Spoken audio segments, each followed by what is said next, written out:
Good morning. This is Michael David Cobb Bowen, and I realize that I have been making videos for almost 20 years. It's crazy. You probably remember me when I would take the videos at night and I would get right up under the camera like this, and I'd have my head shaved and I had my goatee when it was black. But anyway, back then I made a video, which is still one of my most popular videos, about watches. And today I'm not going to reprise that, but I'm going to update you on my watch collection because it's still something that I love very much, and it's something I know a lot more about because I've had the opportunity to save a little money and go a little crazy and indulge and become a collector. And I've been a collector of several things, obviously books, as you can see, and music, and bourbon, well, whiskeys of all sorts, including scotch and bourbon and rye. But more importantly, watches, because these other things you kind of consume. Well, music, I can't. I won't even make that comparison. But let's get into the watches, shall we?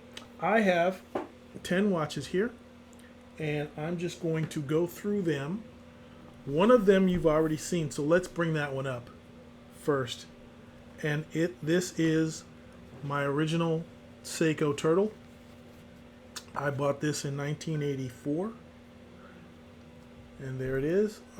Let's get it right here in front of the camera so you can see that bad boy.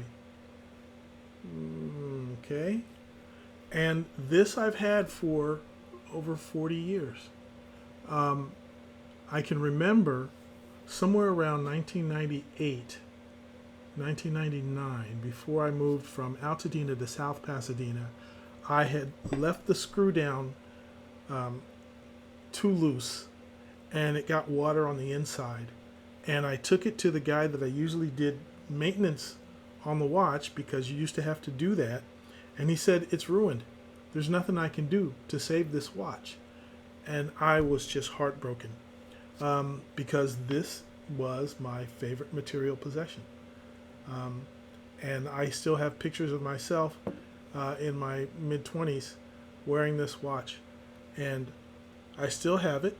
I was able to send it to New Jersey, where Seiko does its repairs, thanks to Feldmar. Feldmar is my go-to guy in the Fairfax district here in Los Angeles, where I get all of my major purchases. I can say that I do major purchases now. Can you believe it? And they were able to get this fixed. And so the original hands are still, water damaged and all that, but it works now, and I don't take it out very often. It has the second band, not the original band that I got for it, but it's a tougher one. Now, since I had that Seiko and it was broke, I had to get another one. So I got this other Seiko. This one is also a Seiko automatic, and I put is this a NATO or Zulu? This looks like a Zulu strap on this particular one, and it has the red, and this one's pretty cool. I like this as well. I can just put this on casually, and that's a favorite. And I'm kind of partial to Seiko, and it's because they have great looking, great functional watches for reasonable prices.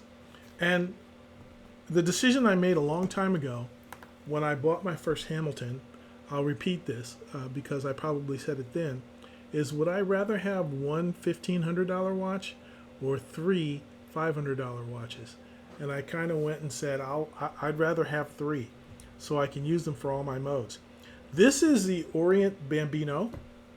Lots of people know this. These went really skyrocketed in price. They were a fairly low price, under $100 when I first started buying them. I got them on Amazon, and it's an automatic with a transparent case back, and I still like the light colored face for dress watches, and so this is a good favorite. It's about the right size. I think it's a 37 or a 38 millimeter, and that's the third one in my collection that I'm doing. Now, here's an interesting one because this was one that my wife bought me. And guys, you know how this is. When you have your own hobby and then your wife tries to figure out what it is that you like, it's like sending her down to O'Reilly Auto Parts to get, you know, a shifter boot for your gear shift, and she's not going to get the right kind. So actually, my wife got me this Timex chronograph, and that's pretty slick. I kind of like this, and it's got the orange sweep, and this is a quartz watch, but it's handsome. I really like the way this looks. This is a nice watch. I don't know why I can't hold my watches properly. I know that this camera's gonna focus and defocus, so I'll just try it just this way, and we'll see what we get. Okay. Now here's another watch. This is one of my recent purchases, and you guys, if you know, you know, and if you don't, you ought to know.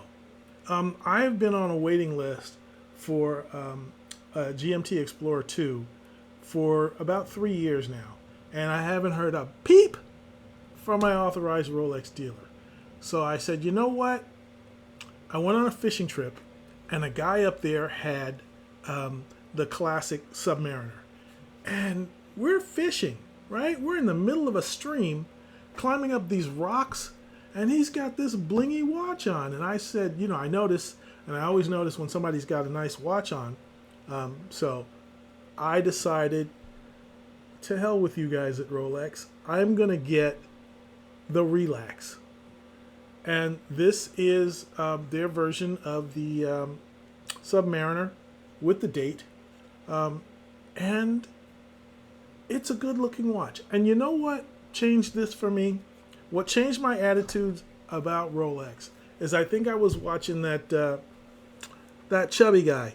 You know who I'm talking about. If you're a watch nerd and you've nerded out over watches, you know the chubby guy who just, you know, he's got that loud attitude. And I forget his name. And he has a strange English accent. Is he from Vienna or Bulgaria or someplace? I don't know. Anyway, love him, but somewhat. And he was arguing with somebody else, and they're ranking watches, and somebody says, Rolex is not a luxury watch. It's a premium watch. And I said, you know, he's right.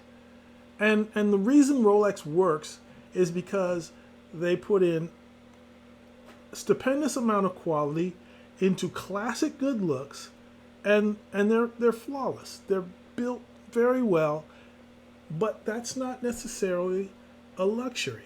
Now, I would think of luxury like the flipping Cartier, or is it Jaeger-LeCoultre, that has the chronograph on one side and the dress watch on the other side, that tank watch. That's a luxury watch. And so I'm like, you know, they're right. The watches that I like most from Rolex are actually tool watches. And I'm not going to take my Rolex on a hike to the top of Mount Everest. Even though the authorized dealer gave me a book. They gave me a 200-page coffee table book about the Explorer. And, you know, it's all these wealthy photographers and explorers, you know, at the top of their career, and they have this. But I'm just like, you know what? Nah, not going to do it for me. Nevertheless, I had a business partner, and this was in 2004, and he went to Beijing several times, and we were putting together a venture, and he was the CTO of this guy, and I just made the referral. And long story short, the whole deal came apart. But he brought me back some Rolex watches from China. And I got this one. Now this is a secondary strap that I put on. This bracelet is different, and this is a day date, um, and it says Oyster Perpetual Rolex day date, and I don't know if this is a real Rolex or not. I believe it's a fake. Nevertheless, I got this 20 years ago as a gift, and it was very cool. It's very cool. I actually had a leather NATO strap on this thing. I don't know what I was thinking. But every once in a while, I'll wear it, and it has that sentimental value because it was a gift to me, and I know I got it straight from Beijing. And it still has the green sticker on the back, um, which means some things to some people. But it's a handsome watch. It's not too huge. It's not too big. And I like it. And I found an excellent bracelet for it. And I wear it every once in a while. Now, I was talking about losing my bowling balls when I started doing CrossFit. And that was probably 18 years ago when I made the other video. And this is the watch, this Seiko 5, with the red strap that I wore every day to my 1 hour workouts. And it's rugged, it's small, it's neat. I used to double fist it. Oh, by the way, this is my Ultra 2. With a Fitbit. So obviously this thing replaced the Fitbit. This is my third Apple Watch. And I kind of just wear this whenever I'm doing exercise. I don't wear it all day unless I know I'm going to be around computer nerds or something like that. And then I got my own orange loud strap. So this one is when I'm just kind of being obnoxious. And I'm not going to be around watch nerds. So there's that. All right, now we're getting into something that means a lot. This is probably, I would say, the second or third. It's in the top three of my favorite watches that I've been able to afford and buy. And this is a Junghans Max Bill. And this is just a perfect minimalist watch, white face, no numbers, no fisheye bubble, no date. It's just a dress watch, and of course it's an automatic. And this one I got because that's what I wanted. I just wanted a very, very nice dress watch, and it had to be simple and minimal, and that was it. And this watch is just perfection. Everything about it is perfect. I love this watch. I don't wear it very often, but there will be occasions like I go to a wedding or something, or a very fancy dinner, and that's the watch that I wear. I absolutely love that watch. It's one of my top three favorites. Here's one of the others in my top three favorites, but before I do that, I'm going to go to the another watch that just happens to be in this box. And this one is a TDO. Now, this is a Chinese watch that has every freaking complication that I could get. And one of the reasons that I like it is because it has the date and the year right up top there. At some point, I went to Vegas and I saw the watches from a company called Ulysse Nardin. And I fell in love with Ulysse Nardin because it had the day date right up top in these big, fat, lovely, chunky squares. And I said, that is an amazing watch. And so I picked this one out because it had the lunar complication and the chronograph and the day and the date. And it has, I don't know, two dimples over on this side, plus the crown does a bunch of stuff. And then there's these two pushers. and they do a bunch of stuff. I don't wear this one very often.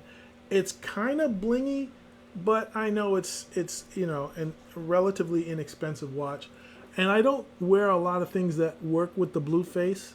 I probably will during the winter when I'm wearing long sleeves, but that one is a very nice watch. Now, we have to talk about this watch here. And if I'm a bit odd, it is because I'm one of those people, as you can see, I like tool watches. And I think the ultimate tool watch is the Bell & Ross. I know. Sounds crazy, doesn't it? But this Bell & Ross was the watch that I bought, that I spent the most money on. So this was my first major expensive collectible watch. And I bought this one, after our company sold, we were acquired, and there was a little money in that for us. And it was enough for me to get this watch. And it is beautiful. I just love it. And I took it to my watch repair guy, who wasn't quite a jeweler. And he looked at me and he says, "That's a beautiful watch. And it is you." And I agree. I still think that this particular model, which is one of their vintage models, VR something, is better looking than any Tudor. I just don't like the Tudor hands. I like these hands that are kind of narrow, not with the blocky thing, not with the Mercedes thing. And this is, I would say it's a very underrated watch. And it fits perfectly. It's the right size. And people who know, and those who don't know, and some people hate, but what am I going to do? I like it. It's wonderful. So this is pretty much the middle and high end of my collection. I have 2 other cases of watches, some of which don't work, but I'm very satisfied with my collection, and I wanted to share them with you today and talk a little bit about what they mean to me, how I got them, and how and why I wear them. And it's fun to nerd out a little bit about the watches. I'm not going to go all Bardesseri on you and tell you what the lug are. It fits or it doesn't fit. So I hope this has been fun for you, and I hope you know that 18 years later, I still love watches. Okay, thanks for tuning in, and thank you for all of you guys who made comments 15, 16, 17, 18 years ago. I appreciate it, and I probably should have moved on that Breitling when they were affordable, but they're coming back, but I don't need a signature watch for me now. I'm really happy with my collection, and that I have a collection. So thanks for listening. Take care. Love you.